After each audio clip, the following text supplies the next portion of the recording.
Second quarter 2010, how was that for the high yield value bonds? Our second quarterly return was minus 0.28 versus our benchmark of minus 0.73. If you are looking at the first half of 2010, our performance was 9% versus our benchmark of 5%.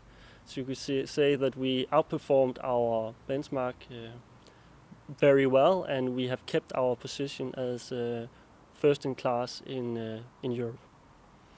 Your fund has performed above benchmark, and that is positive. But we also see some negative signs around Europe. Fiscal policy is going to be more contractive in the future. How's that affecting your fund? There's no question that we see Europe on diet right now, meaning that Europe, and of course it started by the southern European countries, Spain, Greece, Italy and Portugal, but it has spread, and now the governments need to adjust their fiscal balances, and they need to have a better match between cost and tax payments. Basically, we also are seeing companies now having the strong focus on cost cutting, reducing debt, all things and factors that are positive for the credit spread and they're positive for our fund. What about the default rates? Are they high these days?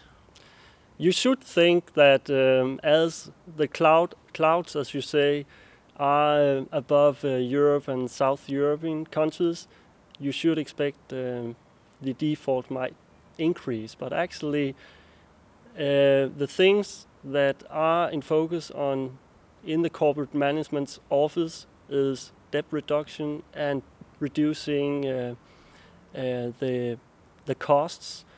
This is actually positive for corporate bonds, and our model for default rates are actually pointing towards a reduction in the default rate the next coming 6 months. So we are positive, and this is also going to influence the credit spread and thereby the return of the fund. Does the current situation affect how companies finance their operations? Yes, we have definitely seen a change in the way companies are raising money. Before the crisis, companies used mainly equities and bank loans to fund their business. But during the crisis and after, companies have seen the risk of not having the possibility to renew bank loans or refinance bank loans. And that actually triggered some defaults.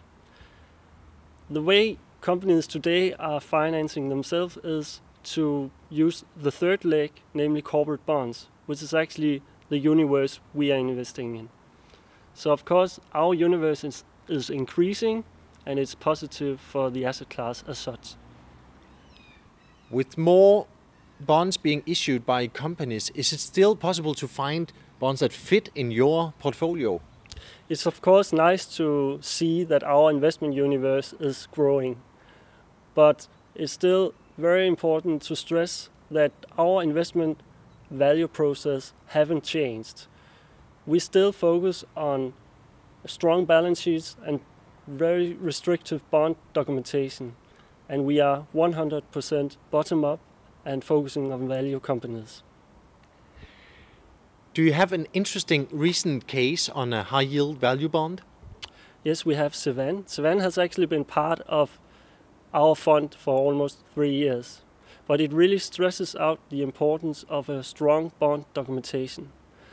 Basically, Sevan recently announced that they needed to raise money for new equipment, and they needed for that to happen. Actually, they needed us and our improvement for the new debt.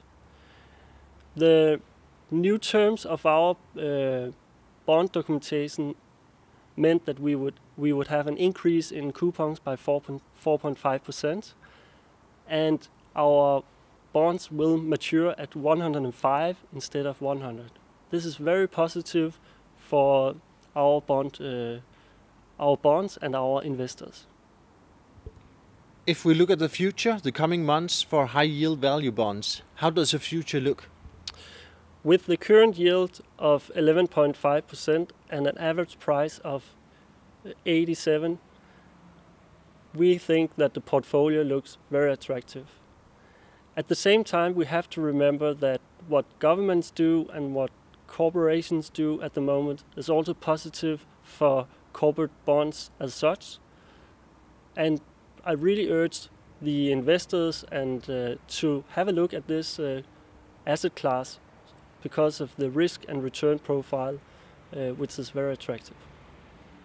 Speaking of corporate bonds, you also have another fund, investment grade value bonds. How's that fund been performing lately?